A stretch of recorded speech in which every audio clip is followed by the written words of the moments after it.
Hi hello ನಮಸ್ತೆ. ಎಲ್ಲರೂ ಹೇಗಿದ್ದೀರಾ? ನಾನು ಚೆನ್ನಾಗಿದ್ದೀನಿ. ನಾನು ನಿಮ್ಮ ಪ್ರೀತಿಯ ಸಹೋದರಿ. ನನ್ನ ಹೆಸರು ಗೊತ್ತಲ್ಲ ನಿಮಗೆ, RUKMINI. ನಿಮ್ಮ ಪ್ರೀತಿಯ ಸಹೋದರಿ ನಾನು ಚೆನ್ನಾಗಿದ್ದೀನಿ. ನೀವೆಲ್ಲ ಚೆನ್ನಾಗಿದ್ದೀರಾ ಅಂತ ಅನ್ಕೊತಾ ಇದ್ದೀನಿ. ಮೊದಲನೇ ಸಾರಿ ನಾನು ವಿಡಿಯೋ ನೋಡೋರೆಲ್ಲ ನನ್ನ ವಿಡಿಯೋಗೆ ಲೈಕ್ ಮಾಡಿ, ಸಬ್ಸ್ಕ್ರೈಬ್ ಮಾಡಿ, ಕಮೆಂಟ್ ಕೂಡ ಮಾಡಿ. ನಿಮ್ಮ ಅಭಿಪ್ರಾಯನ ನನ್ನ ಜೊತೆ ಹಂಚ್ಕೊಳ್ಳಿ. ನನ್ನ ಸರಿ ತಪ್ಪುಗಳೇನಿದ್ರೂ ನಾನು ತಿದ್ದುಕೊಳ್ಳೋ ಪ್ರಯತ್ನ ಮಾಡ್ತೀನಿ, ಓನ್ಲಿ ನಿಮಗೋಸ್ಕರ, ನಿಮ್ಮ ಪ್ರೀತಿಯ ಸಹೋದರಿಯ ಮಾತುಗಳಲ್ಲಿ. ಓಕೆ, ನಾವು ಇವತ್ತು ಮಾತಾಡ್ತಾ ಇರೋ ಟಾಪಿಕ್ಕು ಮಗನ ಬಗ್ಗೆ. ಮಕ್ಕಳು ಪುಣ್ಯಾತ್ಮರು. ಮಕ್ಕಳಿಲ್ಲ ಅಂತ ಸಾವಿರಾರು ದೇವರುಗಳಿಗೆ ಹರಕೆ ಹೊತ್ಕೊತೀವಿ ನಾವು. ಧರ್ಮಸ್ಥಳಕ್ಕೆ ಹೋದರೆ ಮಗ ಹುಡ್ತಾನೆ, ಅಲ್ಲಿಗೆ ಹರಕೆ ಹೊತ್ಕೊಂಡ್ರೆ ಅವ್ನಿಗೆ ಮಂಜುನಾಥ ಅಂತ ಹೆಸರಿಡಬೇಕು, ಮಂಜಣ್ಣ, ಮಂಜೇಶ್ ಈ ಥರ ಹೆಸರಿಡಬೇಕು. ಆಂಜನೇಯನಿಗೆ ಹರಕೆ ಹೊತ್ಕೊಂಡ್ರೆ ಆಂಜನಪ್ಪ, ಅಂಜಲಿ, ಅಂಜಮ್ಮ ಈ ಥರ. ಆ ದೇವ್ರಿಗೆ ನರಸಿಂಹಸ್ವಾಮಿಗೆ ಹರಕೆ ಹೊತ್ಕೊಂಡು ಮಗು ಹುಟ್ಟಿದ್ರೆ ನರಸಪ್ಪ, ನರಸಿಂಹಯ್ಯ, ಮೂರ್ತಿ ಈ ಥರಗಳ ಹೆಸರುಗಳಿಡೋದು. ಲಕ್ಷ್ಮಿಗೆ ಹರಕೆ ಹೊತ್ಕೊಂಡ್ರೆ, ಗಂಗಮ್ಮನಿಗೆ ಹರಕೆ ಹೊತ್ಕೊಂಡ್ರೆ, ಎಲ್ಲ ಥರದ ದೇವ್ರುಗಳಿಗೂ ಹರಕೆ ಹೊತ್ಕೋತೀವಿ ಮಕ್ಕಳಿಗೋಸ್ಕರ. ಮಕ್ಕಳಿಲ್ಲದಿದ್ದರೆ ಒಂದೇ ಚಿಂತೆ, ಮಕ್ಕಳಿಲ್ಲ ಅನ್ನೋ ಚಿಂತೆ. ಸಾಯೋ ಕಾಲದಲ್ಲಿ ನಮ್ಗೆ ಯಾರು ಆಗ್ತಾರಪ್ಪ, ಮಕ್ಕಳಿಲ್ಲ, ಅದೊಂದೇ ಚಿಂತೆ ನಮಗೆ. ಮಕ್ಕಳಾದ್ಮೇಲೆ ತಾಯಿ ಒಂದ ಎರಡ, ದೇವ್ರೆ. ಮಕ್ಕಳು ಹುಟ್ಟಿದಾಗಿಂದ ಮಗು ಅಳ್ಳಿಲ್ಲ ಅಂತಂದರೆ ತಾಯಿಗೆ ನೋವು. ಅದು ಹೆಣ್ಣಾಗಲಿ ಗಂಡಾಗಲಿ ಮಕ್ಕಳು ಅಂತಂದರೆ. ಓಕೆ ಫ್ರೆಂಡ್ಸ್, ನನ್ನ ಮಾತುಗಳು ಎಲ್ಲರಿಗೂ ಅರ್ಥ ಆಗ್ತಾಯಿದೆ ಅಂತ ನಾನು ಅನ್ಕೋತಾ ಇದ್ದೀನಿ. ಅರ್ಥ ಆಗಲಿಲ್ಲ ಅಂತಂದರೆ ನೀವು ಕಮೆಂಟ್ ರೂಪದಲ್ಲಿ ನೀವು ತಿಳಿಸ್ಕೊಟ್ರೆ ಖಂಡಿತ ನೆಕ್ಸ್ಟ್ ಟೈಮು ಸ್ವಲ್ಪ ಕೂಡ ಬೆಟರಾಗಿ ನಾನು ವಿಡಿಯೋ ಮಾಡೋದಕ್ಕೆ ಟ್ರೈ ಮಾಡ್ತೀನಿ. ಓಕೆ, ಬಟ್ ನೀವು ನಿಮ್ಮ ಪ್ರೀತಿಯ ಸಹೋದರಿ ಅಂದ್ಕೊಂಡು ನನ್ನ ಸರಿ ತಪ್ಪುಗಳೇನಿದ್ರು ನನ್ನ ಜೊತೆ ನೀವು ಹಂಚ್ಕೋಬೋದು. ಖಂಡಿತ ನಾನು ತಪ್ಪುಗಳನ್ನ ನಾನು ತಿದ್ದುಕೊಳ್ಳೋ ಪ್ರಯತ್ನ ಮಾಡ್ತೀನಿ. ಇದು ಮಾತ್ರ ಮರೆದಿದ್ದಂಗೆ ನೆನಪಲ್ಲಿ ಇಟ್ಕೊಳ್ಳಿ. ಯಾಕಂದರೆ ಒಂದು ಅವಕಾಶ ಕೊಡಬೇಕು ತಪ್ಪುಗಳು ಮಾಡಿದವ್ರನ್ನ ತಿದ್ಕೊಳೋದಕ್ಕೆ ಅಂತ. ಸೊ ನೀವು ಅವಕಾಶ ನಾನು ಕೊಟ್ಟರೆ ಖಂಡಿತ ನಾನು ತಿದ್ಕೊತೀನಿ. ಮಗು ಟೈಮ್ ಸರಿಗೆ ಎದ್ದಿಲ್ಲ, ಹಾಲು ಕುಡ್ದಿಲ್ಲ, ಅದಕ್ಕೂ ತಾಯಿಗೆ ಟೆನ್ಷನ್ನು. ಮಗು ಎದ್ದಿಲ್ಲ ಅಂತಂದರೂ ಕೂಡ ತಾಯಿ ಎಬ್ಬರಿಸಿ ಮಗುನ ಹಾಲು ಕುಡಿಸ್ತಾಳೆ. ಟೈಮ್ ಟು ಟೈಮ್ಗೆ ಸಾಯಂಕಾಲ ಬಿಸಿಲಿರೋ ಟೈಮಲ್ಲೇ ಸ್ನಾನ ಮಾಡಿಸ್ಬೇಕು. ಹೊಟ್ಟೆ ನೋವ್ತಾ ಇದೆಯೇನೋ ಮಗುಗೋಸ್ಕರ ತಾಯಿ ತನ್ನ ಇಷ್ಟವಾದ ಆಹಾರಗಳನ್ನೆಲ್ಲ ತ್ಯಾಗ ಮಾಡ್ತಾಳೆ. ಅವಳಿಗೆ ಇಷ್ಟ ಬಂದೋ ರೀತಿ ಇರೋ ಥರ ಅದನ್ನು ಬಿಟ್ಬಿಡ್ತಾಳೆ.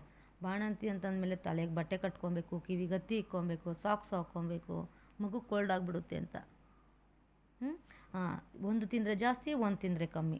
ಖಾರ ಕಮ್ಮಿ ತಿನ್ನೋ ಅಂತಾರೆ, ಕಾಫಿ ಟೀ ಜಾಸ್ತಿ ಕುಡಿಬೇಡ ಅಂತಾರೆ. ಮನೇಲಿ ಮಾಡಿರೋ ಅಡುಗೆಗಳು ಯಾವುದು ಕೊಡೋಲ್ಲ, ಸಪ್ಪೆ ಅನ್ನ ಕೊಡ್ತಾರೆ, ಬಿಸಿನೀರು ಕೊಡ್ತಾರೆ. ನಮ್ಮಮ್ಮ ಅಂತೂ ನನ್ನನ್ನು ತುಂಬ ಸ್ಟ್ರಿಕ್ಟಾಗಿ ಬಾಣಂತನ ಮಾಡಿಸಿದ್ಲು ಅಂದ್ಕೊಳ್ರಿ. ಇಲ್ಲೇನೋ ಐತೆ, ಏನೋ ಐತೆ, ಇಲ್ಲಿ ಬಿದ್ದೋಯ್ತು. ಒಂದು ಬೆಳ್ಳುಳ್ಳಿನ ಕೊಟ್ಬಿಟ್ಟು ಇಷ್ಟಪ್ಪ ಮುದ್ದೆ ಹಾಕೊಂಡು ನಮ್ಮಮ್ಮ ತಿನ್ಕೊಂಬಿಡ್ತು. ಆ ಥರ ಮಕ್ಕಳಿಗೋಸ್ಕರ ಅಂದರೆ ತಾಯಿ ಮಾಡೋದು. ಅವಳ ಆಸೆಗಳನ್ನೆಲ್ಲ ಕಟ್ಟಿ ಸೈಡ್ಗಿಟ್ಟಿರ್ತಾಳೆ ಮಗನಿಗೋಸ್ಕರ. ಒಬ್ಬ ಮಗನ ವಿಷಯ ನಾವು ತಗೊತಾ ಇದ್ದೀವಿ ಇವಾಗ. ಹಂಗೋಸ್ಕರ ಮಗನಿಗೋಸ್ಕರ. ಯಾಕಂದರೆ ಹೆಣ್ಮಕ್ಳು ರಾಕ್ಷಸಿ ಥರ ಎಷ್ಟು ತಿಂದ್ರೂ ಜೀರ್ಣ ಮಾಡ್ಕೊಳೋ ಶಕ್ತಿ ಇರುತ್ತೆ. ಮಗುನೇ ಅವಳೇ ಎದ್ದು ಬಿಡ್ತಾಳೆ ಹೊಟ್ಟೆ ಎಸ್ದಾಗ. ಆದರೆ ಗಂಡು ಮಕ್ಳು ಆ ಥರ ಅಲ್ಲ, ಸ್ವಲ್ಪ ಮಂಡತನ, ಸೋಂಬೇರಿಗಳು ಗಂಡು ಮಕ್ಕಳು ಅಲ್ವಾ. ಹಾಗಾಗಿ ತುಂಬ ಕೇರ್ ಮಾಡ್ತಾರೆ. ಗಂಡು ಮಗ ಆಗೈತಮ್ಮ, 5 ತಿಂಗಳವರೆಗೂ ಬಿಸಿನೀರು ತಣ್ಣೀರು ಮುಟ್ಬೇಡ, 9 ತಿಂಗಳವರೆಗೂ ತಣ್ಣೀರು ಮುಟ್ಬೇಡ, ಸಾಕ್ಸ್ ಹಾಕೋ, ಅದು ತಿನ್ನಬೇಡ, ಇದು ತಿನ್ನಬೇಡ, ಹಂಗಿರಬೇಡ, ಹಿಂಗಿರಬೇಡ, ತುಂಬ ಸ್ಟ್ರಿಕ್ಟಾಗಿ ನೋಡ್ತಿದ್ರು. ಈಗಿನ ಕಾಲದಲ್ಲೆಲ್ಲ ಅಷ್ಟೊಂದು ಕಮ್ಮಿನೇ ಅಂತ ಅನಿಸುತ್ತೆ ನನಗೆ, ಗೊತ್ತಿಲ್ಲ, ಮುಂದೆ ನೋಡೋಣ. ನಾವೆಲ್ಲ ಬಾಣಂತಿಗಳಾಗಿದ್ದಾಗ, ನಾವು ಚಿಕ್ಕ ಮಕ್ಕಳಾಗಿದ್ದಾಗ ನಮ್ಮ ತಾಯಿದಿರು ಮತ್ತು ನಮ್ಮ ಮಕ್ಕಳಾದಾಗ ನಾವು ಕೂಡ ಅದೇ ಥರ ಸ್ಟ್ರಿಕ್ಟಾಗೆ ನಮ್ಮ ತಾಯಿಯವರು, ನಮ್ಮ ಅಜ್ಜಿದಿರು ಎಲ್ಲ ಬೆಳೆಸಿದ್ರು ನಮ್ಮನ್ನು. ಸೊ ಆ ಮಕ್ಕಳಿಗೆ ತಲೆಗೆ ಸ್ವಲ್ಪ ದೊಡ್ಡವಾಗ್ತಾ ಮಂಡಿಲಿ ಹೋಗ್ಬೇಕಾದ್ರೆ ಮಂಡಿ ನೋಯುತ್ತೆ ಮಕ್ಕಳಿಗೆ, ಕೂತ್ಕೊಳ್ಬೇಕಾದ್ರೆ ಸೊಂಟ ನೋವುತ್ತೆ ಅಂತ ಸೊಂಟದ ಮೇಲೆ ನೀರು ಹಾಕ್ತೀವಿ. ಮಂಡಿ ನೋವು ಬರುತ್ತೆ ಅಂತ ಎತ್ತೆತ್ತಿ ಕುಂಡ್ರಿಸ್ತೀವಿ. ಬಾರ್ಲು ಬಿದ್ದರೆ ಮೂಗೆಲ್ಲಿ ಮುಚ್ಕೊಂಡ್ಬಿಡುತ್ತೋ, ಉಸಿರಾಡಲ್ವೇನೋ ನಾವು ನಿದ್ದೆಗಣ್ಣಲ್ಲಿದ್ದಾಗ ಅಂತ ನಿದ್ದೆಗೆಟ್ಟು ಮಗನ ತಾಯಿ ಬೆಳೆಸ್ತಾಳೆ. ಆದರೆ ಒಂದು ಸ್ಟೋರೀಲಿ, ನನ್ನ ರಿಯಲ್ ಸ್ಟೋರಿನೇ, ಬಟ್ ಹೆಸ್ರುಗಳೆಲ್ಲ ಹೇಳಿದ್ರೆ ಚೆನ್ನಾಗಿರಲ್ಲ. ನನಗೆ ಗೊತ್ತಿರೋ ಅಂಥವ್ರು, ನನಗೆ ಪರಿಚಯ ಇರೋ ಅಂಥವ್ರು, ಆ ಥರದವ್ರದ್ದು ಹೇಳ್ತೀನಿ. ಬಟ್ ಅದು ನನ್ನ ಮೇಲೆ ಹೇಳ್ಕೊಳಕ್ಕೆ ನಾನು ಇಷ್ಟಪಡ್ತೀನಿ. ಯಾಕಂದರೆ ಪಾಯಿಂಟ್ ಮಾಡಿ ಹೇಳೋದು ಅಷ್ಟೇನು ಸರಿ ಇರಲ್ಲ. ಮಗನ ದೊಡ್ಡವನಾದ, ತಾಯಿ ಹುಡುಗಿ ನೋಡಿದ್ಲು, ಮದುವೆ ಮಾಡಿದ್ಲು. ತಾಯಿ ಒಬ್ಬ ವಿಧವೆ ಮಗನ್ನ ಸಾಕೋದಕ್ಕೆ ತುಂಬ ಕಷ್ಟಪಡ್ತಾಳೆ. ತುಂಬ ಕಷ್ಟ ಅಂದರೆ ಅಷ್ಟಿಷ್ಟು ಕಷ್ಟ ಅಲ್ಲ, ಅದರಲ್ಲಿ ತಪ್ಪು ದಾರಿಗಳಲ್ಲಿ ನಡೆದಿರ್ಬೋದು, ನನಗೆ ಗೊತ್ತಿಲ್ಲ. ಒಂದು ಅಂದಾಜಿನ ಮೇಲೆ ನೋಡೋರ ಕಣ್ಣಿಗೆ ನಾವು ಹೇಗೆ ಬೇಕಾದ್ರು, ನನ್ನ ಬ್ಯಾಟ್ರಿ ಲೋ ಬರ್ತಾಯಿದೆ, 20% ಅಷ್ಟೇ ತೋರಿಸ್ತಾ ಇದೆ, ಅಷ್ಟರೊಳಗಡೆ ಬೇಗ ಬೇಗ ವಿಡಿಯೋ ಮಾಡಿಬಿಟ್ಟು ದಯವಿಟ್ಟು ಹೊಸ್ದಾಗಿ ನೋಡೋರೆಲ್ಲ ಲೈಕ್ ಮಾಡಿ, ಸಬ್ಸ್ಕ್ರೈಬ್ ಮಾಡ್ಕೊಳ್ಳಿ, ಸಪೋರ್ಟ್ ಮಾಡಿ. ನಿಮ್ಮ ಪ್ರೀತಿಯ ಸಹೋದರಿ ನಾನು. ತುಂಬ ಕಷ್ಟಪಟ್ಟು ಸಾಕ್ತಾಳೆ, ಮಗನಿಗೆ ಒಳ್ಳೆಯ ಭವಿಷ್ಯ ರೂಪಿಸ್ಬೇಕು ಅಂತ. ಅವಳು ಉಪವಾಸ ಇದ್ದು ಮಗನಿಗೋಸ್ಕರ ಮಗನಿಗೆ ಊಟ ಕೊಡ್ತಾಳೆ. ಅವಳು ಹರಿದೋಗಿರೋ ಬಟ್ಟೆ ಹಾಕ್ಕೊಂಡು ಮಗನಿಗೆ ಹೊಲೆದು ಕೊಡ್ತಾಳೆ. ಅವನು ಚಡ್ಡಿ ಹರಿದೋಗಿರೋ ಚಡ್ಡಿಗೆ ತ್ಯಾಪೆ ಹಾಕಿ ಹೊಲ್ಕೊಡ್ತಾಳೆ ತಾಯಿ. ಅಂದರೆ ಮಗನ ಕಷ್ಟ ಸುಖಗಳು ಅಷ್ಟು ಅರ್ಥ ಮಾಡ್ಕೊಂಡಿರ್ತಾಳೆ ತಾಯಿ. ಮಗನಿಗೋಸ್ಕರ ಅಷ್ಟು ಮಾಡ್ತಾಳೆ ತಾಯಿ. ಅದನ್ನು ನೆನ್ಪಿಟ್ಕೋಬೇಕು ಗಂಡು ಮಕ್ಕಳು. ಅವನ ತಲೆಗೆ ಟೈಮ್ ಟು ಟೈಮ್ಗೆ, ಅಯ್ಯೋ ಬಿಸಿಲಲ್ಲಿ ಆಟ ಆಡ್ತಾನೆ ಮಗು, ತಲೆ ಸುಡ್ತೈತೆ, ಜ್ವರ ಗಿರ ಬಂದುಬಿಟ್ರೆ ಅಂತೇಳಿ ತಲೆಗೆ ಹಳ್ಳೆಣ್ಣೆನೇ ಹಾಕ್ತಾಳೆ. ತಲೆಗೆ ಸ್ನಾನ ಮಾಡಿಸ್ತಾಳೆ, ಕೈಕಾಲೆಲ್ಲ ಉಜ್ಜಿ ಸ್ನಾನ ಮಾಡಿಸ್ತಾಳೆ. ನಮಗೆಲ್ಲ ಆಟ ಆಡಬೇಕಾದ್ರೆ ಕೈಕಾಲೆಲ್ಲ ಒಡೆದಾಗ ಸಗಣಿ ಹಾಕಿ ನೆನೆಸ್ಬಿಟ್ಟು ಆಮೇಲೆ ಉಜ್ಜಿ ತೊಳಿತಾಯಿದ್ರು. ಅಂದರೆ ಅಷ್ಟು ಕೇರಿಂಗು, ಅಷ್ಟು ಕೇರ್ ಮಾಡ್ತಾಳೆ ಮಕ್ಕಳಿಗೋಸ್ಕರ ತಾಯಿ. ಅಲ್ಲೊಬ್ಬ ಮಗ, ಅದು ಬೇಡ, ಒಬ್ಬ ಮಗ ಮದುವೆ ಆಗ್ತಾನೆ. ತಾಯಿ ತಪ್ಪುಗಳು ಮಾಡಿದ್ಲೋ ಸರಿಗಳು ಮಾಡಿದ್ಲೋ ಏನು ಮಾಡಿದ್ಲೋ ಗೊತ್ತಿಲ್ಲ, ಮಗನಿಗೊಂದು ಹೆಣ್ಣು ನೋಡಿದ್ಲು, ಮದುವೆ ಆದ್ಲು. ಹೆಂಡ್ತಿ ಬಂದಿದ್ದ ತಕ್ಷಣ ಮಗ ಮಾಡಿದ ಕೆಲಸ, ನಮ್ಮಮ್ಮ ನನಗೋಸ್ಕರ ಇಷ್ಟೆಲ್ಲ ಕಷ್ಟಪಟ್ಲು ಅಂತ ಹೇಳಬೇಕು ಹೆಂಡ್ತಿಗೆ ಅಲ್ವಾ. ನಮ್ಮಮ್ಮ ನನ್ನನ್ನು ಸಾಕೋದಕ್ಕೆ ಇಷ್ಟು ಕಷ್ಟಪಟ್ಲು, ಹಂಗಿದ್ಲು, ನಮ್ಮಮ್ಮನ ಚೆನ್ನಾಗಿ ನೋಡ್ಕೋಬೇಕು ಅಂತ ಅವಳಿಗೆ ಸ್ಟಾರ್ಟಿಂಗಲ್ಲೇ ನೀವು ತಾಯಿ ಬಗ್ಗೆ ಪ್ರೀತಿಯಿಂದ ಹೇಳ್ರಿ. ಏನೋ ನಮ್ಮದು ತಾಯಿ ತಪ್ಪು ಮಾಡಿದಾಗ ಹೆಂಡ್ತಿಗೆ ಅವಳು ಸರಿ ಇಲ್ಲ ಅಂತ ಒಂದು ಮಾತು ನೀವು ಹೇಳಿದ್ದೀರ ಅಂದರೆ ಲೈಫ್ ಲಾಂಗು, ಯಾಕೋ ನಂಗೆ ಸರಿ ಬರ್ತಾಯಿಲ್ಲ ಇದನ್ನು ಹೇಳೋದಕ್ಕೆ, ಲೈಫ್ ಲಾಂಗು ಆ ತಾಯಿನ ಅವಳು ದ್ವೇಷಿಸ್ತಾ ಇರ್ತಾಳೆ. ಇವಳು ಸರಿ ಇಲ್ಲ, ಮಗನೇ ಹಿಂಗೆ ಹೇಳ್ದ, ಈ ಅಮ್ಮನು ಬಂದುಬಿಟ್ಲು ಇಲ್ಲಿ ಅಲ್ಲಾಡ್ಸ್ಕೊಂಡು ನನಗೆ ಹೇಳೋದಕ್ಕೆ, ಬುದ್ಧಿ ಹೇಳೋದಕ್ಕೆ ಅಂತ. ಆ ತಾಯಿ ಏನು ಚಿಕ್ಕದೊಂದು ವಿಷಯ ಹೇಳಿದ್ರು ಸೊಸೆಗೆ ಅದು ಇಷ್ಟ ಆಗಲ್ಲ. ಯಾಕಂದರೆ ಆ ತಾಯಿ ಸರಿ ಇಲ್ಲ ಅಂತ ಮಗನೇ ಹೆಂಡ್ತಿ ತಲೆಯಲ್ಲಿ ಹುಳ ತುಂಬಿಟ್ಟಿರ್ತಾನೆ. ಆ ಒಂದು ಹುಳ ಅವಳ ತಲೆಯಲ್ಲಿ ಸೇರಿಕೊಂಡು, ಅವಳು ಒಂದು ಎಣ್ಣೆ, ಅವಳು ನೆಕ್ಸ್ಟು ಅತ್ತೆ ಆಗ್ತಾಳೆ, ಅವಳಿಗೂ ಸೊಸೆ ಬರ್ತಾಳೆ. ಸೊ ಆದರೆ ಈ ಅತ್ತೆನ ಇವಳು ಸರಿ ಇಲ್ದೋಳು ಅಂತ. ಯಾವ ಥರ ಸರಿ ಇಲ್ಲ? ಆ ಥರ ಸರಿ ಇಲ್ದಿದ್ರೆ ಮಗನ ಈ ರೀತಿ ಒಳ್ಳೆ ಇಷ್ಟು ದೊಡ್ಡ ಮಗನಾಗಿ ಬೆಳ್ಸೋಕ್ಕಾಗ್ತಿರ್ಲಿಲ್ಲ. ಮಗನ ತಾನೆ ಹೋದರೆ ಹೋಗಲಿ ಬಿಡು ಅಂತ ಅವಳಿಗೆ ಇಷ್ಟ ಬಂದಂಗೆಲ್ಲ ಅವ್ನು ಎಳೆ ಮಗುವಾಗಿದ್ದಾಗ ತಿಂದಿದ್ರೆ ಅವನ ಹೊಟ್ಟೆ ಎಷ್ಟು ಕೆಡ್ತಾಯಿತ್ತು, ಅವನ ಆರೋಗ್ಯ ಎಷ್ಟು ಕೆಡ್ತಾಯಿತ್ತು. ಸ್ಕೂಲ್ಗೆ ಹೋಗ್ಬೇಕಾದ್ರೆ ಚಪ್ಪಲಿ ಹಾಕ್ಕೊಂಡು ಹೋಗಪ್ಪ, ಇವಳು ಚಪ್ಪಲಿ ಇಲ್ದಿರ ಓಡಾಡ್ತಾ ಇರ್ತಾಳೆ, ಚಪ್ಪಲಿ ಹಾಕ್ಕೊಂಡು ಹೋಗಪ್ಪ ಅಂತ ಹೇಳಿ ಚಪ್ಪಲಿ ಕೊಡಿಸಿರ್ತಾಳೆ. ಮಗನ ಕೇರ್ ಮಾಡೋದಲ್ವ ಅದು? ಹೆಂಡ್ತಿ ಬಂದಿದ್ದ ತಕ್ಷಣ ತಾಯಿನ ತಪ್ಪಿಡಿಯೋದ ನೀವು? ಇದಾಗ ಗಂಡು ಮಕ್ಕಳು ಮಾಡೋ ಕೆಲಸ? ದಯವಿಟ್ಟು ಅದು ಇದುವರೆಗೂ ಮದುವೆ ಆಗಿರ್ಬೋದು, ಇನ್ನು ಮುಂದೆ ಮದುವೆ ಆಗೋ ಗಂಡು ಮಕ್ಕಳಾಗಿರ್ಬೋದು, ತಾಯಿ ನಿಮಗೋಸ್ಕರ ಎಷ್ಟು ಕಷ್ಟಪಟ್ಟಿರ್ತಾರೆ ಅಂತ ನೆನಪಿಟ್ಕೊಳ್ಳಿ. ಈಗ ಹೊಸ್ದಾಗಿ ಹೆಂಡ್ತಿ ಬಂದಿರ್ಬೋದು, ಅದು ನಿಮ್ಮ ಜೀವನಕ್ಕೆ ಅದು ನಿಮ್ಮ ಭಾಳ ಸಂಗಾತಿಯಾಗಿ ಲೈಫ್ ಲಾಂಗ್ ಜೊತೆ ಇರೋಳು ನಿಮ್ಮ ಹೆಂಡ್ತಿನೇ ಆಗಿರ್ಬೋದು. ಆದರೆ ಅಷ್ಟು ದೊಡ್ಡ ಮಗನ ಮಾಡಿ ಒಂದು ಮನೆಯನ್ನು ಮಾಡಬೇಕು ಅಂದರೆ ಆ ತಾಯಿ ಎಷ್ಟು ಕಷ್ಟಪಟ್ಟಿರ್ತಾಳೆ ಅನ್ನೋದು ಮಾತ್ರ ಮರಿಬೇಡಿ. ಒಂದು ಸಣ್ಣ ಹುಳ ಹೆಂಡ್ತಿ ತಲೆಯಲ್ಲಿ ತುಂಬಿದ್ರೆ ಅವಳಿಗೆ ಅತ್ತೆ ಯಾವತ್ತೂ ಒಳ್ಳೆಯವಳಾಗಿ ಕಾಣಿಸೋಕ್ಕೆ ಸಾಧ್ಯನೇ ಇಲ್ಲ. ಅವಳು ಎಂಥ ಒಳ್ಳೆ ಕೆಲಸಗಳು ಮಾಡಿದ್ರು, ಸೊಸೆಗೋಸ್ಕರ ಅವಳು ಏನೇ ತ್ಯಾಗ ಮಾಡಿದ್ರು, ಅಮ್ಮ ನೀನು ಪಾತ್ರೆ ತೊಳಿಬೇಡಮ್ಮ ನಾನು ತೊಳೆದಾಕ್ತೀನಿ ಅಂತಂದರು, ಬಂದುಬಿಟ್ಲು. ಆ ಪಾತ್ರೆ ತೊಳೆದೋ ಕತೆನ ಇದು ಹಿಂಗೆ ತೊಳೆಯೋದು? ಅದರಲ್ಲೂ ಒಂದು ತಪ್ಪು ಕಂಡುಹಿಡಿತಾಳೆ. ಅಡುಗೆ, ಅಮ್ಮ ನೀನು ಅಡುಗೆ ಮಾಡಬೇಡ, ನೀನು ಸುಮ್ಮನೆ ಇರಮ್ಮ ನಾನು ಮಾಡ್ತೀನಿ ಅಂತ ಅತ್ತೆ ಪ್ರೀತಿಯಿಂದ ಸೊಸೆಗೆ ಅಡುಗೆ ಮಾಡಿಕೊಟ್ರು ಅದರಲ್ಲಿ ತಪ್ಪುಗಳು ಹುಡುಕ್ತಾಳೆ ವಿನಃ ನಮ್ಮ ಅತ್ತೆ ನನಗೋಸ್ಕರ ಅಡುಗೆ ಮಾಡಿಕೊಡ್ತಾಳೆ, ಪಾತ್ರೆ ತೊಳ್ಕೊಡ್ತಾಳೆ, ಕಸ ಗುಡಿಸ್ತಾಳೆ, ಬಟ್ಟೆ ಒಗಿತಾಳೆ ಅಂತ ನೆನೆಸ್ಕೊಳಲ್ಲ ಅವಳು. ಒಂದು ಟೈಮ್ ಆ ಥರ ಯೋಚನೆ ಮಾಡಿದ್ರು ಅವಳ ಸರಿ ಇಲ್ಲ. ನಾನು ಮಗನಿಗೆ ಇಷ್ಟ ಇಲ್ಲ ಅವ್ರ ಅಮ್ಮ ಅಂದರೆ. ಅಷ್ಟು ಒಳ್ಳೆಯವಳಾಗಿದ್ರೆ ಮಗ ಹೇಳ್ತಿರ್ಲಿಲ್ವಾ? ನಮ್ಮ ಮನೆಯವ್ರು ಹೇಳಿದ್ರು ಅವಳು ಸರಿ ಇಲ್ವಂತೆ ಅನ್ನೋ ಮೈಂಡ್ ಅವಳ ಹತ್ರ ಬಂದುಬಿಡುತ್ತೆ. ಸೊ ದಯವಿಟ್ಟು ಯಾರು ಆ ಥರ ಮಾಡೋಕ್ಕೆ ಹೋಗ್ಬೇಡ್ರಿ. ನಿಮ್ಮ ಚಡ್ಡಿ ಹರಿದೋಗಿದ್ದಾಗ ಹೊಲ್ಕೊಟ್ಟೋಳು ನಿಮ್ಮ ತಾಯಿ, ನಿಮ್ಮ ಗುಂಡಿ ಕಿತ್ತೋದಾಗ ಹೊಲ್ಕೊಟ್ಟೋಳು ನಿಮ್ಮ ತಾಯಿ, ನೀವು ಕೆಳಗಡೆ ಬಿದ್ದಾಗ ಔಷಧಿ ಅರಿಶಿನ ಪುಡಿ ಕಾಫಿ ಪುಡಿ ಇಕ್ಕಿ ನಿಮಗೆ ಬರ್ತಾಯಿರೋ ರಕ್ತಕ್ಕೆ ಅವಳು ಕಣ್ಣಲ್ಲಿ ನೀರು ಹಾಕ್ತಾ ಇರ್ತಾಳೆ. ಅಯ್ಯೋ ನನ್ನ ಮಗ ಹಿಂಗೆ ಬಿದ್ದೋಗ್ಬಿಟ್ನಲ್ಲ ಅಂತ ತಾಯಿ ಕಣ್ಣಲ್ಲಿ ನೀರು ಹಾಕ್ತಾಳೆ.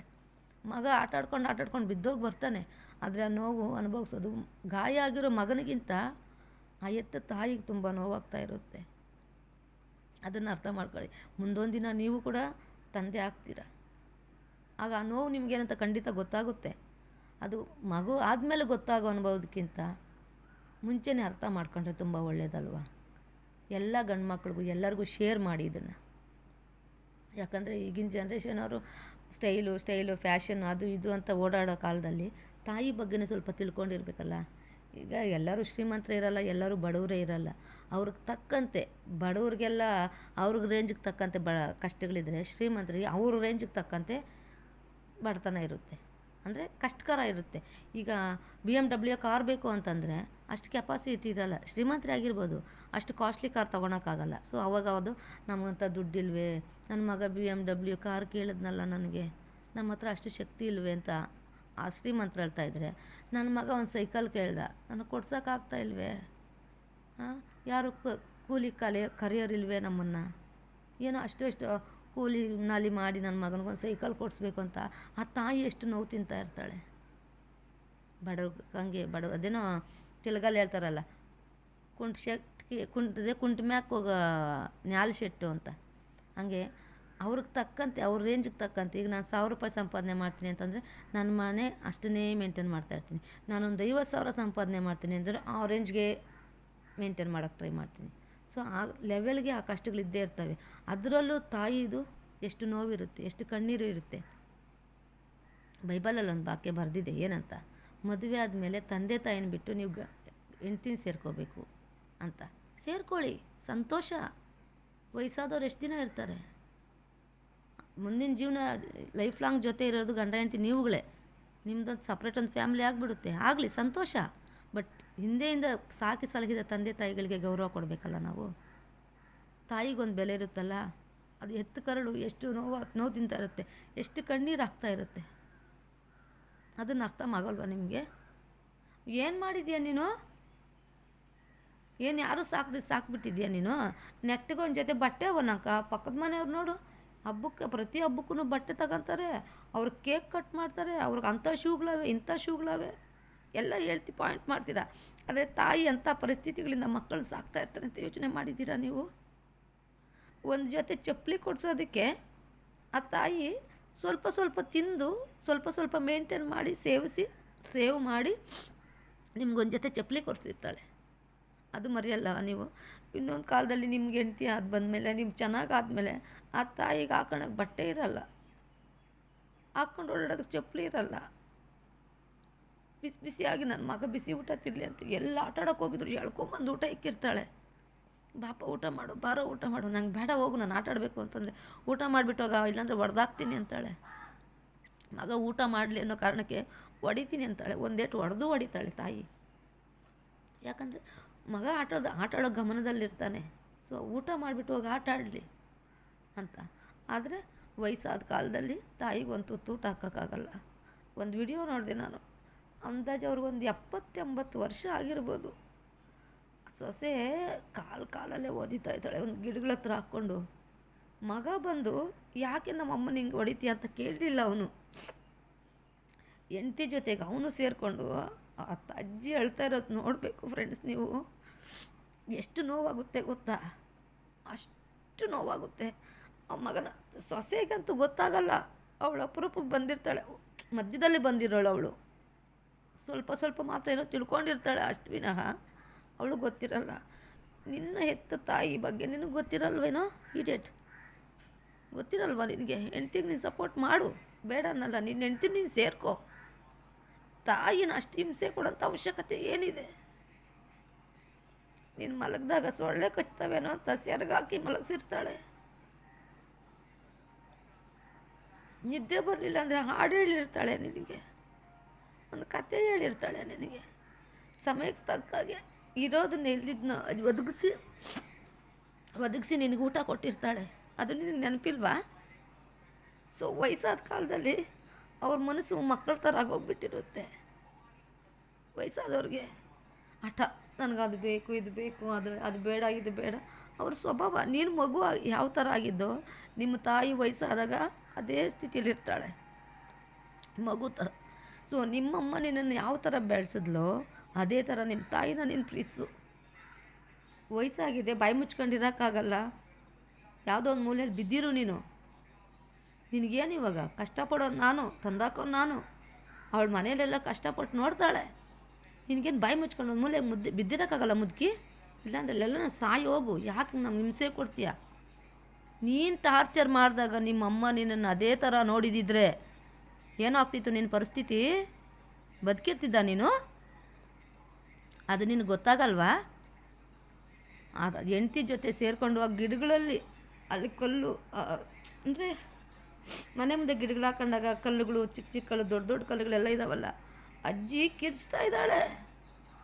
ಅದು ನೋಡಿ ನಾನು ಹತ್ತಿದ್ದೀನಿ. ನನಗೆ ತುಂಬ ನೋವಾಯಿತು. ಆ ಮಗನ ಸಾಕಬೇಕು ಅಂದರೆ ಆ ತಾಯಿ ಎಷ್ಟು ಕಷ್ಟಪಡ್ತಿದ್ಲು. ಈಗ ಯಾಕೆ ಆ ತಾಯಿಗೆ ಈ ಪರಿಸ್ಥಿತಿ? ಎಷ್ಟೋ ವೃದ್ಧಾಶ್ರಮಗಳಿದ್ದಾವೆ, ಇಲ್ಲ ಅಂತ ಹೇಳ್ತಾ ಇಲ್ಲ. ಅಲ್ಲೂ ದುಡ್ಡುಗಳಿಸ್ಕೊತಾರೆ, ತಿಂಗಳಿಗೆ ಇಷ್ಟು ಕೊಡು ಅಂತ, ಸ್ವಲ್ಪ ಸ್ಟ್ಯಾಂಡರ್ಡ್ ಆಗಿರೋಂಥ ಓಲ್ಡ್ ಏಜ್ ಹೋಮ್ಗಳಲ್ಲಿ. ನೀನು ಅಲ್ಲಿಗೂ ಸೇರಿಸ್ಬೇಡ. ನಿನಗೆ ನಿನ್ನ ತಾಯಿ ನೆನಪಿದೆಯಾ? ನನ್ನನ್ನು ಎಷ್ಟು ಕಷ್ಟಪಟ್ಟು ಸಾಕಿದ್ದಾಳೆ ಅನ್ನೋದು ನೆನಪಿ ಮಾಡ್ಕೊ ನೀನು. ಸಾರಿ ಫ್ರೆಂಡ್ಸ್, ನನಗೆ ಆಗ್ತಾ ಇಲ್ಲ. ಅದು ನೋಡಿ ನನಗೆ ತುಂಬ ನೋವಾಗೋಯ್ತು. ಅದಕ್ಕೆ ಸಡನ್ನಾಗಿ ಈಗ ವಿಡಿಯೋ ಮಾಡಬೇಕು, ಈ ನನ್ನ ಮಕ್ಕಳಿಗೆಲ್ಲ ಸರಿಯಾಗಿ ಉಗಿಬೇಕು ಅನ್ನಿಸ್ತು ನನಗೆ. ಸಿಕ್ಕಿದ್ರೆ ನಾನು ಅದೇನ್ರಲ್ಲಿ ಹೊಡಿತಿದ್ನು ಅವನ್ನ. ಇದನ್ನೆಲ್ಲ ನಾನು ಅವನು ಕುಂಡ್ರಿಸ್ಕೊಂಡು ಕೇಳ್ತಿದ್ದೆ, ಗೂಬೆ ನನ್ನ ಮಗನೇ, ನಿಮ್ಮಮ್ಮ ನೀನು ಎಷ್ಟು ಕಷ್ಟಪಟ್ಟು ಸಾಕಿದ್ದಾಳೆ. ಈಗ ಸ್ಟೈಲಾಗಿ ಸೂಟು ಬೂಟ್ ಹಾಕ್ಕೊಂಡು, ಇನ್ಶರ್ಟ್ ಮಾಡ್ಕೊಂಡು, ಬೆಲ್ಟ್ ಹಾಕ್ಕೊಂಡು, ಶೂ ಹಾಕ್ಕೊಂಡು ಕೆಲ್ಸಕ್ಕೆ ಹೋಗ್ತಾ ಇದೆಯಲ್ಲ, ಅದಕ್ಕೆ ಕಾರಣ ಯಾರೋ ಇಡಿಯಟ್ ಅಂತ ಕೇಳ್ತಿದ್ದೆ ನಾನು ಅವನ್ನ. ಅಷ್ಟು ಹೊಟ್ಟೆ ಉರಿದೋಯ್ತು ನನಗೆ ಆ ಅಜ್ಜಿ ಕಿರ್ಚೋದು ನೋಡಿ. ನೇರವಾಗಿ ಬಟ್ಟೆ ಇಲ್ಲ ಮೈ ಮೇಲೆ, ಅವ್ರು ಹೊಡೆಯೋ ವೇಟ್ಗಳಿಗೆ. ಅದೆಲ್ಲ ವಿಡಿಯೋದಲ್ಲಿ ರೆಕಾರ್ಡ್ ಆಗಿದೆ. ನಿನ್ನ ಚಡ್ಡಿ ಹರಿದೋದಾಗ ನೀನು ಚಿಕ್ಕ ಕಾಣಿಸ್ಬೇಕಾದ್ರೆ ನಿಮ್ಮಮ್ಮ ಎಷ್ಟು ಥರ ತ್ಯಾಪೆ ಹಾಕಿ ಹೊಲ್ಕೊಟ್ಲು ನಿನ್ನ ಮರ್ಯಾದೆ ಕಾಪಾಡೋದಕ್ಕೋಸ್ಕರ. ಅದು ನೆನಪಿಲ್ವ ನಿನಗೆ?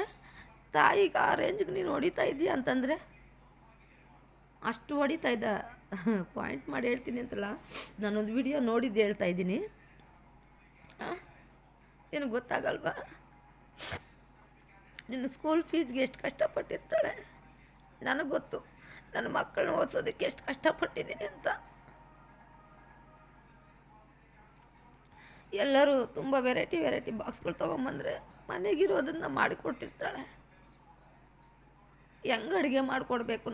ಕಾಲೇಜ್ಗೆ ಹೋಗ್ತಾ ಇರ್ತಾನೆ ಮಗ. ಒಬ್ಬ ಮಗನ ಸ್ಟೋರಿ ಹೇಳ್ತೀನಿ ನಾನು.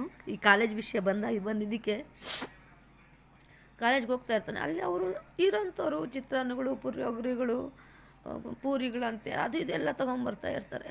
ಆ ಮಗ ಅವರಮ್ಮ ಗೊತ್ತಿಲ್ಲ, ಅನ್ನ ಟೊಮಟೊ ಗೊಜ್ಜು ಆಗಲಿ, ಚಿತ್ರಾನ್ನಕ್ಕೆ ಆಗಲಿ, ಕಡಲೆ ಬೀಜ ಯಾವ ಥರ ಹಾಕಬೇಕು ಅನ್ನೋ ಐಡಿಯಾ ಇಲ್ಲ ಆ ತಾಯಿಗೆ. ಹಂಗೆ ಕಡಲೆ ಬೀಜ ಹಾಕ್ಬಿಟ್ಟಾಳೆ ಟೊಮಾಟೊ ಗೊಜ್ಜಿಗೆ. ಮಗ ಕೇಳ್ತಾನೆ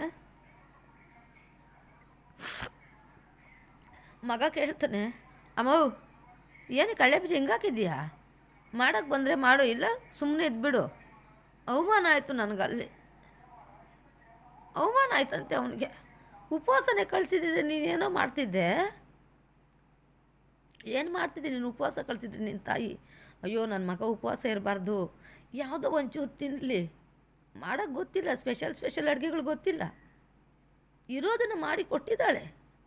ಅದನ್ನು ನೀನು ಮಾನ ಮರ್ಯಾದೆ ಕಾಪಾಡ್ಕೊಳೋ ಮಗನಾದರೆ, ಅಯ್ಯೋ ನನ್ನ ಮನೆ ಪರಿಸ್ಥಿತಿ ಈ ಥರ ಇದೆ ಅಂತ ಅವ್ರ ಜೊತೆಲ್ಲ ನೀನು ಸೇರ್ದಿರ ಸಪ್ರೇಟಾಗಿ ಕೂತ್ಕೊಂಡು ತಿಂದ್ಬಿಡು. ನಿನ್ನ ಹೊಟ್ಟೆ ತುಂಬುತ್ತೆ, ನಿನ್ನ ಆರೋಗ್ಯ ಚೆನ್ನಾಗಿರುತ್ತೆ. ಮರ್ಯಾದೆ ಕಾಪಾಡ್ಕೊಂಡ್ಕೋಸ್ಕರ ತಾಯಿ ಮನಸ್ಸನ್ನ ನೀನು ಯಾಕೆ ನೋಯಿಸ್ತೀಯ? ಟೊಮಾಟೊ ಗೊಜ್ಜಿಗೆ ಕಡಲೆ ಬೀಜ ಯಾವ ಥರ ಹಾಕಬೇಕು ಅಂತ ತಾಯಿಗೆ ಗೊತ್ತಿಲ್ಲದ್ರೆ ಇರಬಹುದು. ಆದರೆ ಅದನ್ನು ಒಳ್ಳೆಯದಕ್ಕೋಸ್ಕರ ಅವ್ರು ಬರೆದಿದ್ರೂ ಪ್ರಯತ್ನ ಮಾಡಿಕೊಟ್ಟಿದ್ದಾರೆ ಮಗನಿಗೋಸ್ಕರ, ಮಗನ ಆರೋಗ್ಯಕ್ಕೋಸ್ಕರ. ನನ್ನ ಮಗ ಉಪವಾಸ ಇರಬಾರ್ದು ಅಂತ. ಅದು ನಿನಗೆ ಅರ್ಥ ಆಗಲ್ಲ, ಅರ್ಥ ಮಾಡ್ಕೋಬೇಕು. ನಮ್ಮಮ್ಮ ಆಗಿನ ಕಾಲದವಳಪ್ಪ, ಕಡಲೆ ಬೀಜ ಹೆಂಗೋ ಹಂಗೆ ಹಾಕ್ಬಿಟ್ಲು. ಕೊಬ್ಬರಿನ ತುರಿದು ಹಾಕಬೇಕಾಗಿತ್ತು, ತಾಯಿಗೆ ಗೊತ್ತಿಲ್ಲ ತುರಿದು ಹಾಕ್ಬೇಕು ಅಂತ. ಇಷ್ಟಿಷ್ಟುದ ಪೀಸ್ ಮಾಡಿ ಹಾಕ್ಬಿಟ್ಲು. ಯಾವುದೋ ನಂಜ್ಗಣಕ್ಕಂತ ತಿನ್ನಲಿ ನನ್ನ ಮಗ ಅಂತ. ಮಗ ನೀನು ಯಾವ ಥರ ಯೋಚನೆ ಮಾಡಬೇಕು? ಮಗನ ತಾಯಿ ಸಾಯಂಕಾಲ ಮನೆಗೆ ಬಂದು ತಾಯಿ ಮೇಲೆ ರೇಗಾಡ್ದು ಏನು ಪ್ರಯೋಜನ? ಮಗ ಉಪವಾಸ ಇರಬಾರ್ದು, ಯಾವುದೋ ನಮ್ಮ ಹತ್ರ ಇರೋದು ತಿನ್ಕೊಳ್ಳಿ ಅಂತ ತಾನೇ ತಾಯಿ ಕಳಿಸಿದ್ದು. ನೀನು ಅದನ್ನು ನಿನ್ನ ಕಷ್ಟ ಸುಖ ಅರ್ಥ ಮಾಡ್ಕೊಳೋ ಮಗನೇ ಆದರೆ ನಿಮ್ಮ ಮನೆ ಪರಿಸ್ಥಿತಿನ ಅರ್ಥ ಮಾಡ್ಕೊಳೋ ಮಗನೇ ಆದರೆ ಅದು ಮರೆಯಲ್ಲಿ ತಿನ್ನು ನೀನು. ಇಲ್ಲ ಬಿಸಾಕ್ಬಿಟ್ಟು ಬಂದು ಅಮ್ಮ ಚೆನ್ನಾಗಿತ್ತಮ್ಮ, ಇನ್ನು ನಾಳೆ ಬೇರೆ ಥರ ಏನಾದರೂ ಮಾಡಮ್ಮ ಅಂತ ತಾಯಿ ಹತ್ರ ಹೇಳಿದ್ರೆ ಆ ತಾಯಿ ಎಷ್ಟು ಸಂತೋಷ ಪಡ್ತಾಳೆ. ಮಗನಿಗೋಸ್ಕರ ತಾಯಿ ತನ್ನ ಸರ್ವಸ್ವನೇ ತ್ಯಾಗ ಮಾಡ್ತಾ ಇರಬೇಕಾದ್ರೆ ಮಗ ಬಂದು ಸಾಯಂಕಾಲ ಬಂದಿದ್ದ ತಕ್ಷಣ ತಾಯಿನ ಚುಚ್ಚಿ ಅಂತ ಇದ್ದರೆ ತಾಯಿ ಮನಸ್ಸು ಎಷ್ಟು ನೋವಾಗುತ್ತೆ. ಅದು ಶ್ರೇಯಸ್ಸ ನಿನಗೆ, ಅದು ಆಶೀರ್ವಾದನ ನಿನಗೆ. ಮನೇಲಿರೋ ತಾಯಿ ನಿಂಗೆ ಹೊಡೆದ್ಬಿಟ್ಟು ಧರ್ಮಸ್ಥಳದವರೆಗೂ ನಾನು ಪಾದಯಾತ್ರೆ ಮಾಡ್ತೀನಿ, ಕಾಶಿ ರಾಮೇಶ್ವರ ಹೋಗ್ತೀನಿ, ಎಲ್ಲ ದೇವ್ರಿಗೂ ವರ್ಷ ಅನ್ನದಾನ ಮಾಡ್ತೀನಿ, ವಸ್ತ್ರದಾನ ಮಾಡ್ತೀನಿ, ಕಿರೀಟ ಕೊಡಿಸ್ತೀನಿ, ಬಳೆ ಕೊಡಿಸ್ತೀನಿ, ಕಣ್ಣು ಕೊಡಿಸ್ತೀನಿ, ಮೂಗು ಕೊಡಿಸ್ತೀನಿ, ಕಾಸಿನ ಸರ ಕೊಡಿಸ್ತೀನಿ. ತಾಯಿ ಕಾಪಾಡು. ಎಲ್ಲಿಂದ ಕಾಪಾಡ್ತಾಳೆ? ತಾಯಿಗಿಲ್ಲಿ ಕೂಳಾಕ್ದಿರ ಹೊಡೆದು ಬಡ್ದು ಚುಚ್ಚು ಮಾತುಗಳಿಂದ ಚುಚ್ಚಿ ತಾಯಿನ ನೋಯಿಸಿ ನೀನು ಕಾಶಿ ರಾಮೇಶ್ವರ ಯಾತ್ರೆ ಹೋದರೆ ನೀನು ದೇವ್ರು ಕಾಪಾಡ್ತಾನೆ ಅಂತ ಅಂದ್ಕೊಂಡಿದ್ಯಾ? ಕಾಪಾಡಲ್ಲ. ಅದು ನಿನಗೆ ಯಾವತ್ತಿದ್ರೂ ಶಾಪನೇ. ತಾಯಿ ಕಣ್ಣೀರು ಶಾಪನೇ ನಿನಗೆ. ಯಾಕಂದರೆ ಆ ತಾಯಿ ಅಷ್ಟು ಕಣ್ಣೀರಿಂದ ಅಷ್ಟು ನೊಂದು ಅಷ್ಟು ನೋಯಿಸ್ತಾ ಇದ್ರು ಮಗ ಹೋದರೆ ಅಯ್ಯೋ ಹುಷಾರಪ್ಪ, ಹುಷಾರು ಕಣೋ ಅಂತ ಹೇಳ್ತಾಳೆ ತಾಯಿ. ಅವಳನ್ನ ಬೈದಿರೋದನ್ನ ಹೊಡೆದಿರೋದನ್ನ ಮರೆತೋಗಿರ್ತಾಳೆ.